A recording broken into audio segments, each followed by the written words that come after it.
Hello everybody, I'm Angelo. That's not Angelo. I'm Angelo behind the camera for once. I've been homeless in Northern Virginia for going on just 4 months now. And I met Joshua out here. He was playing his guitar. He's got his dog out here with him. Big dog, real nice. I thought I got to talk to this guy because it's just eerie how much seeing you reminded me of me, young guy out here homeless. So Joshua, where are you from and how'd you end up homeless? I'm from Baltimore, Maryland. I took off out of there. I had drug issues in the past, and a bus full of hippies and dogs came by with my little brother in it. Convinced me to hop on, so I caravanned around the country for a while. I started hitchhiking east to west. I've hitched from Virginia to Washington, down to SoCal, up to Maine, down to Florida, just kind of bouncing around a lot in the rainbow community. And started working again. I finally have a van when my dog had puppies, and now I'm just bouncing around. And how'd you end up going homeless? I was doing okay. I was working at Amazon, living in Baltimore. Just wasn't happy. Like, everybody around me seemed like they weren't happy. It's just kind of a crazy city. And when all the hippies showed up in their bus, it kind of just felt right. Happy people, like people who had nothing, nothing but what was on their back, a backpack and a dog, and for whatever reason they were ecstatic about life. So I kind of wanted to figure out, how could you be happy and have nothing? And I think I figured it out.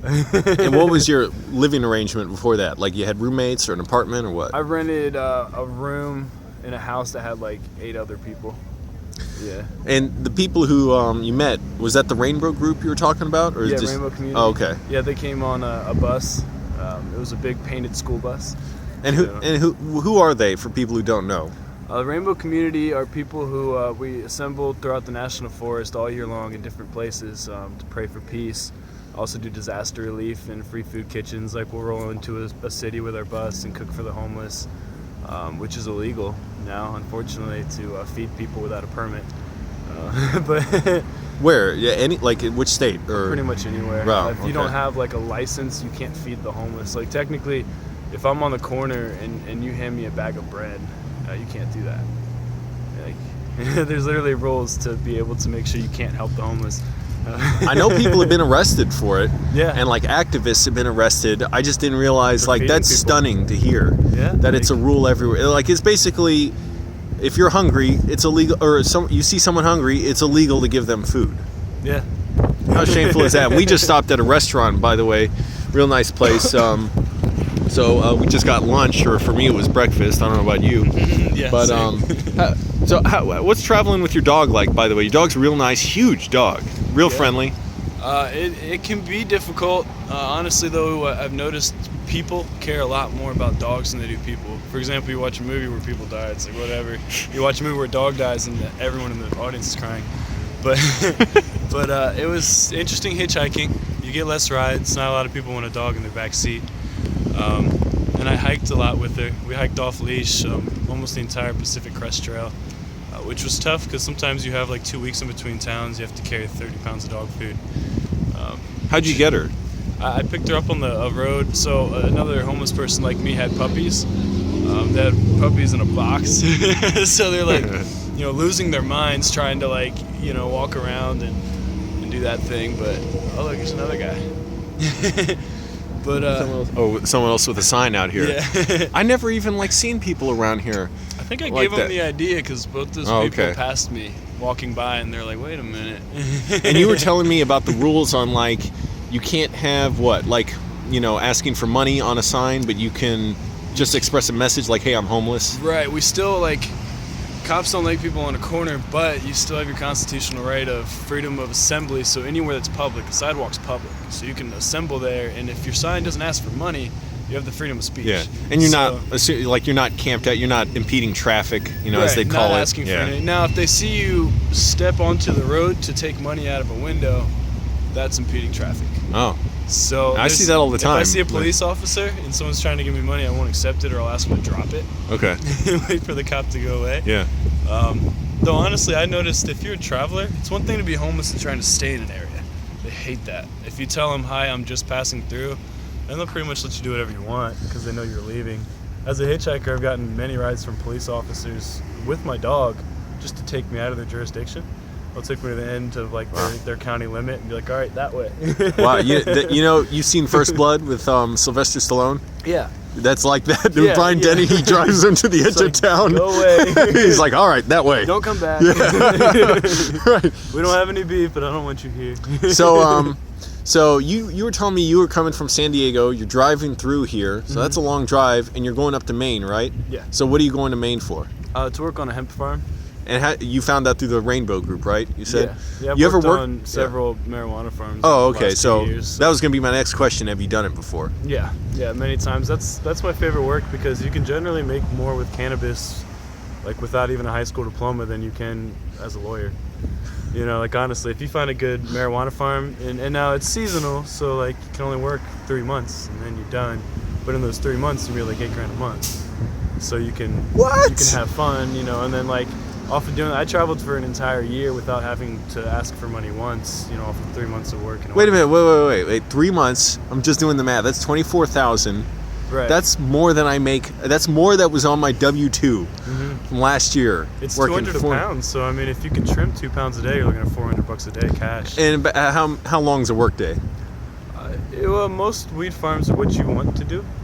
You know, so they really take that. You can make $50 a day, or you can make $500 a day. They're just, you know, it's whatever. They just weigh it. It's not even like they punch you in. And generally, like you got to remember, you're working for people on a pot farm, so they're probably very laid back. Okay. You know, like, they've been growing. They work around plants all day. They use their live own on supply a farm in the middle of nowhere, and they smoke weed. That's awesome. Probably super chill. Holy crap! I feel like this is a secret now. We're letting out like. You got to be careful though, because some people I've had friends that are taken to a farm. They work for 2 months, and then like somebody puts a bag over their head and drives them out of the farm. You know, and just kicks them out. Because what are you gonna do? What are you gonna say? You know, most farms are illegal. So, and even in a state where you can grow weed, it's really hard. You're paying over $100,000 a year in licensing to grow your pot. So you're not going to make any money unless you've got an illegal weed farm. Which weed's still illegal. You just have to, like, if the cops come, say, "Oh no, this is all personal." You know, just like so many gray areas. I don't know if you can elaborate on who would take someone out with a bag over their head and why. Can you elaborate on that or no? I don't want to put anything out there that I would hate to people use. Because I'm very far from racist or anything like that, but I've noticed it's usually Spanish. You think it's like immigration? Cartelish, maybe, because it's usually people who are, you know, Spanish that'll take you out into the woods. A lot of times you go to a pot farm, even with good people, they put a bag on your head and take you there because they don't want you to call your friends and have all their pot taken. You know, that's their. Okay, I'm having trouble following exactly what all this means. I don't know if I want to go down this road. It's a whole world. I just want to clarify. You're not saying like good people and Spanish speakers like they're somehow different. You're just saying like the cartel have taken an opportunity to grow weed in California. People they know versus they don't know or something. The cartel. Oh man. Which is why I'm very picky. Like if I get a weed job, I will make sure that I'm paid daily for the first week, just so we have that relationship of you're going to pay me. After I've gained trust with you, I'll let you pay me monthly. Whoa. But I want to make sure that I'm not getting, you know, screwed here. Because, I mean, we're at a point in history now where there's 43 states in the country that allow weed, whether it's medical, recreational. So we're going from people going to prison for weed to corporations buying into weed. You know, so there's this weird transitional period where cartels and, you know, different people trying to make money off of pot are switching into a legal business. So there's just a lot of commotion going on. There's still a lot of farms. Like if you go to like the Shasta, Trinity, California area, like Northern California, that's their main cash crop. Everyone grows weed. I mean, if you try to drive down the road, there's pot in everyone's front yard. You know, it's everywhere. But there's still those illegal farms that don't want to lose their money. They're making hundreds of thousands of dollars off a single crop. I mean, make $1 million off something that takes you 2 months to grow. Oh my goodness! You know, it's hard to tell them they can't anymore and they need licensing. Right. You know? So I was all enthused about going to work on a weed farm. Now I'm not so sure because I'm like, oh, I don't want to be. Find the right people. Find somebody who don't do it off the books. Try to find somebody who's going to make you fill out a W-2. Right. Okay. That's when you feel safe. When you're actually filling out government paperwork. Okay. Which is funny because weed's federally illegal, but they can take federal taxes from your weed job. Yeah. So I don't really understand that, but but that's how they do it. It's really strange because Right now, people still get raided by the federal government out west when they have a license from California. Oh, I've heard about that. Yeah, because they piss off the wrong person. Exactly. So they always got to be kind of very careful their relationships with the government, or make sure people don't complain about them. Because the state loves weed. Like if you go out to Colorado right now and listen to the radio, they'll ask you to support your local state by buying pot. No way. Because that's how they pay taxes. That's how college is free. That's how, like, California, like, you go to the Human Resources, you get free, I have, Blue Cross Blue Shield, like, good insurance for free. And it's all from marijuana tax. Like, states that tax marijuana, college is free, medicine's free, homeless are housed. Like, all because everyone wants to smoke pot. Even grandma wants to go get a joint. Like, it's true. You're blowing my mind, man, because I grew up around here. I was so conservative growing up. I never even heard of anybody advocating for legalizing drugs till I was like 16. I didn't know anyone did it. I thought, like, we're all in agreement. Drugs should be illegal. And then it opened my mind up to it. And over the years, I've learned more and more about this, whole other culture that in the conservative bubble I grew up around, we were just taught look down on. Oh, they're hippies, they're communists, they're lazy, they're whatever. All the stereotypes, whatever they are. They're un-American, all that nonsense. Right. And it's amazing how, being homeless, it's kind of, you grow and shift and change certain ways. So I haven't been traveling like you. I've been in Northern Virginia.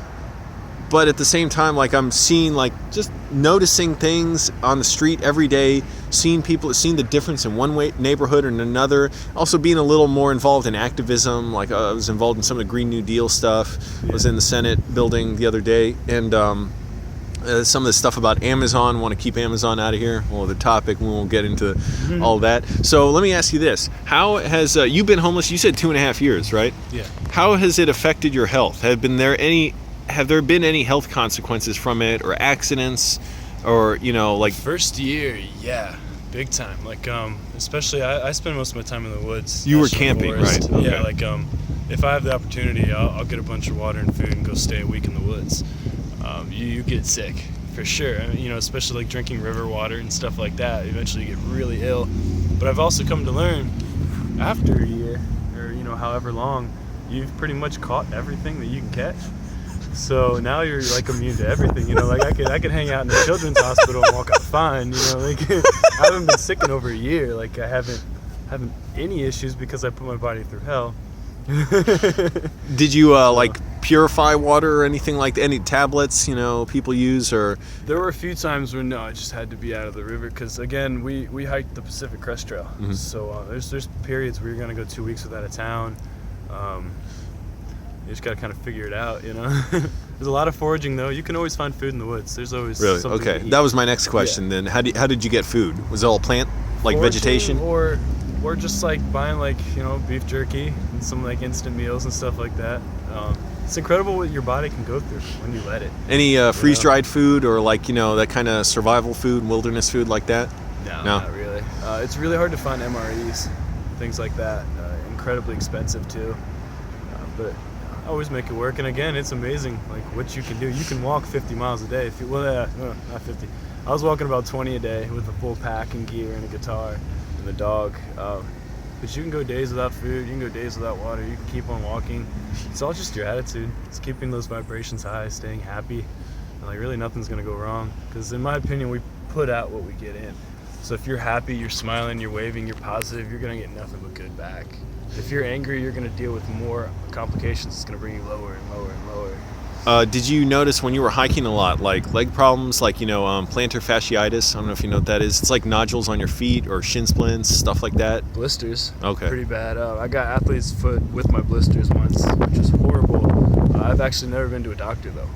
I've gotten things where you definitely need antibiotics. But my body's never lost. Obviously. That's another thing I learned was like, I feel like when you get athlete's foot and you get it treated, you're susceptible to it again. You can keep getting it and getting it. I let it go away on its own over like 6 freaking months. It was terrible. But once it was gone, it was gone. What's athlete's foot actually like? I've never had that. They smell horrible. Oh. That, and it's also just like an infection. So if you get a blister with athlete's foot, it'll like welt. Just really bad, discolored, like pussy, just bad. And of course, being a hitchhiker, that was really, really inconvenient, having to walk 20 miles with your feet falling apart, you know, but you push through it, and your body can beat anything that you put it through. Were you able to bathe when hitchhiking and Rivers. in the rivers? And Yeah. so Longest I went without a shower was 9 months. 9 months. So did you? But now people can get health issues from that. You know, like did you have any health problems from like skin contact, like that kind of stuff from I cleaned not showering? myself in like rivers and stuff. Okay. Still to this day, it's been over 2 years since I put chemicals on myself. Oh wow. I bathe Okay. with water. Same with my hair. It's all dready and stuff now because I use water. Something the viewers here know, they've heard me talk about because other viewers have talked about it. Tea tree oil, something I've learned about. All this stuff I had. You see, you know about it. Yeah. I didn't know any of this stuff. Eucalyptus. I once got like lice in my hair, bad. My dog had bugs too. Like we were both just like infested. It was horrible. I tore so in California, eucalyptus is all up and down the highway, Highway 1, the coastal. And if you tear them up in your hand, squish them, and then it just reeks of eucalyptus. And then I'd take my hat off, I'd pour them in there and put it on. Within 24 hours, we were both bug free from leaves. Wow. Like instead of going to the store to buy these horrible, because you know, I'm sure plenty of people have had lice. You put this chemical in your head that burns and it's horrible. If you get a couple leaves and put it in your hat, they're gone. Wow. Like it's so incredible how much nature can do for us, and we're like, no, we'd rather use hydroxywaca, like all these crazy chemicals, and like, oh my god. Yeah, I've been so frustrated. Personally, people watching know I've had this rash on my face. It was really bad before. It's mostly gone away now. I got like scarring over here, which whatever. Yeah. I live with that. But Builds character. went to a doctor. What did you say? So that's character. Oh yeah. So I went to a doctor. So I paid for 2 doctor's visits already. Got a $50 prescription for a tube of medicated hydrocortisone like this big. Oh, wow. I'll show it on camera. Tiny little thing. Cheap antibiotic. I had 2 courses of the antibiotics now, and this thing's still coming back. I'm like, shit, I'm so frustrated I can't shave. But now people are recommending I got tea tree oil. This stuff's real strong. It's like the Mecco whatever. It's really pure stuff. Mm-hmm. Saying just put it on your face. It's like antifungal, antibacterial. I'm like, great. Good. Put it in your shampoo. It helped get rid of dandruff. Mm-hmm. I'm like, and this stuff's super strong. So a tiny little bottle, $6 lasts me. I'm sure it'll last me months, if not years. Yeah. But I never learned about this stuff before. So I didn't. It's a natural remedy for everything. The second prescription I got for the tube of medicated cream, I just tore it up. I threw it away. I'm like, I am not paying another $50 for this thing that barely. It's probably feeding the rash. It's probably not even killing the rash. Yeah, making it stronger. Yeah, like for sure. I think the Dollar Tree foot fungus cream I got was working better than this hydrocortisone, because I actually think it was like giving nutrients to the rash or something. And the foot fungus cream, at least it's drying out my skin and hopefully drying out the rash. So it sounds like you're really enjoying it. Like you like the life. What's your plans now? Like, you're gonna work on the farm. That's temporary. In May, When's in May? Yeah, I was supposed to. It's February now. So what are you doing until then? No, I mean what? in Maine. In Maine. Yeah.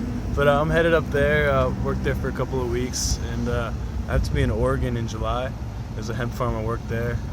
It's a Mormon community. They have a really big hemp farm. It's $20 an hour, make your own hours. It's a really nice place to work. And you're really just walking around a field all day, grabbing hemp and stripping it with your fingers and throwing it in the bucket. So if you're really industrious, you'll make a lot of money quickly. Make a lot of money. Unfortunately, someone like me is able to generally make money in an area, but then after 2 weeks, you get stir crazy and you just want to go to a different state. That's exactly, yeah. You just want to keep moving and moving and moving. I haven't been able to stay anywhere more than 2 weeks. I've had opportunities where people put me in my own cabin and give me a job on a farm. After a few weeks, I gotta go. And there's nothing else around, I guess. Nothing nearby. There's no city or whatever close by that you can get to, or what? No, most of the You're far away, the weed far farms up, right? I worked on are usually 50 miles from town. It's up on a mountain. You have a cabin, a solar shower, and someone will bring you food once a week for you guys to cook and stuff. Just it's like a little community on a hill. And nothing really to do other than what? If you got stuff to read on, It depends on what you mean by nothing. You can go hiking, rock climbing. Okay, for me, I'm technology. In my head, that's what I was thinking. Entertainment, media. Yeah, there's no shows. You'll be there's disconnected for weeks. There's no service or anything. Even if you like reading, it's not like you can haul 100 books with you everywhere. So. Or you can put in your backpack. Right. Yeah. Or you get a Kindle e-reader or whatever. Yeah. So when does the job start on the hemp farm? Up in Maine, yeah. last week. Oh, okay. I was going to be there, but my brakes are gone. Right. So it's not really safe to drive. That's why I'm in Fairfax, because there's a lot of money here. Oh, okay. So I figured plug guitar on a corner for 2 days, take it to a Walmart, like auto mechanic, and just get them fixed. Nice. Yeah. And then after that, what's the plan for the future? Just keep drifting? Probably. I'm actually going to try to settle down in my favorite place on earth, like hitchhiking for 2 years, never in the same town overnight. Like, I've seen all 48 states, the border 48. I've been on every interstate east to west, the 90, the 40, the 10, the 70, 15, up and down, the 101 on both sides and the ones. But I think I'm going to settle. My favorite place on earth is Ashland, Oregon. The most beautiful town I've ever seen in my entire life. So I'm going to go there, start working on that hemp farm there, and I'm going to get the apartment. Just try to stop. I'm thinking if I work on that hemp farm for, like, say, 6 months, I can pay off the apartment for a year and then keep traveling and have it as a home base. To just come and visit for a while, you know? Hopefully you can get apartments. You probably won't find this, but if you can find a place without a lease, then you can just, come and go or leave and then find another place. But I don't know if depends what kind of apartment. Like around here, corporations own hundreds of thousands of units. They will never let you get a place without a lease. Yeah. You probably have to find a landlord who owns their house and you just rent directly from them. But so you seem pretty happy with the situation. And to my surprise too, like, I've discovered I enjoy it a lot. I don't like being poor. That's the thing I was telling you before. But being homeless itself, like, it's kind of, you realize what's important. Mm-hmm. It's kind of freeing. Like, if I wasn't homeless, I don't think I would have stopped to come talk to you, because I just wouldn't have necessarily had anything to say, or known what like. Now that I see how other people see homeless people too, I'm more eager to help out. Yeah. When I can. So we stopped and got lunch. Last thing I want to ask, what have your relationships been like since you've been homeless? It's hard, not just like dating, but like, friendships and stuff. Do you keep connected to people? Oh, yeah. Everyone in the Rainbow community. Yeah. I mean, y'all have phones or what? Yeah. Okay. Yeah, and there's Facebook pages. Like, if you go online, it's called Rainbow Family of Living Light. Oh, that's all. We got to put that out there too. Unless, did they want it out there for everybody to know? Well, okay. It's by request. You'll have to tell them. Yeah, I got you. Join the group. What's the name again? Rainbow Family of Living Light. Okay, cool. And there's also rideshare pages, so like people can hop on and say, "Hey, I'm hitchhiking through Virginia," and I can see that and pick them up. And again, there's thousands of people around my age, 18 to 30, that are hitchhiking and train hopping around this country right now. Just thousands of people, literally, and they're meeting up all over the country. Like a rainbow gathering can be anywhere from 300 people to several thousand in the woods. And I'm 33, by the way. How old are you? 23. 23. Wow, you're a young guy. Yeah. 10 years ago, when I was 20. I could not have imagined doing that. I was working in a bank 9 or 10 years ago. Yeah, 10 years ago. I it's so weird, like, again, seeing this, and seeing myself now, because I was such a square, and I still am a square in a way. Like, I like to, have sort of, I don't know about rigid structure, but I always like to be around a city. I never thought I'd live in a car. I grew up conservative, so I had that whole conservative corporate mentality of someday I'll be rich and, working and or making movies or whatever. That's what I like to do. But seeing how much I've turned on that, and I don't know, just surprising to see how much you can learn and someone can change, and meeting people like you now, just seeing these are experiences I would never have had had I, first of all, stayed on the course I was on, but also just stayed in a home. I wouldn't be out here, first of all, so I wouldn't have even seen you. It wouldn't even be an issue of me going by you, because I would not have been in this region. Right. It's a trip, this kind of life. So anyways, what I was asking, relationships. So you maintain friendships. I don't know, I'm curious, does much dating happen between members of the Rainbow group? Polyamorous. Okay. For the most part. I have a partner in Harrisonburg, Virginia. Okay. One in Maryland, one in Oregon, one in Maine. Okay. It's all polyamorous. So most Rainbow community people, even if you show up with a boyfriend and girlfriend, show up at the gathering, they'll do whatever for that gathering, Okay. Free love, I guess, is what's the older generation would call it. All right, cool. Yeah. Because it doesn't honestly work out to have a relationship and travel if your partner doesn't. Because it was an issue once for a girl in Virginia that you're together and you have this great relationship, but then you disappear for 3 months and God knows where. You don't have your phone on, you have no service the whole time, and that doesn't really work. All right. Unless they're willing to hit the road with you. Wow. All right. Well, Joshua, you're heading up to Maine. Good luck to you, man. It was cool seeing you here. And I'm gonna look up. I'm gonna try and or people look up the Rainbow group you talked about. You heard Joshua say before. Say it one last time, just for my benefit. Rainbow Family of Living Light. Rainbow Family of Living Light. You can't find the gathering until a day before. They're very discreet. Right. Okay. Once you start to get to talk to people and get to know them, they'll send you coordinates of where they're going to be, and you can go meet. And, awesome. And there's also communes all over this country. Almost every state has a community of people living without any money. They grow their own food and never leave. And it's not like culty as much as it is they don't want to deal with society. It's like shared ownership of the they just region, the land and home. Be happy, grow their own food, have their family. And I've met many children that actually don't exist to America. They don't have birth certificates or socials. They literally were born in the woods and they live in the woods. Wow. Which is kind of incredible. You think like there are people that if an officer were to talk to, they don't exist. They have no concept of money. They have no concept of they know trade and bartering. They don't understand money or like corporate jobs or anything like that. They've never seen TV. They've never been to a city. It's kind of beautiful. That's awesome. Yeah. All right, well, Joshua, thanks for talking to us. Everybody, check out. I'm going to try and have it in the description, or anyone who's interested in the Rainbow group Joshua talked about. Joshua, good luck to you. Thank you. Thank you.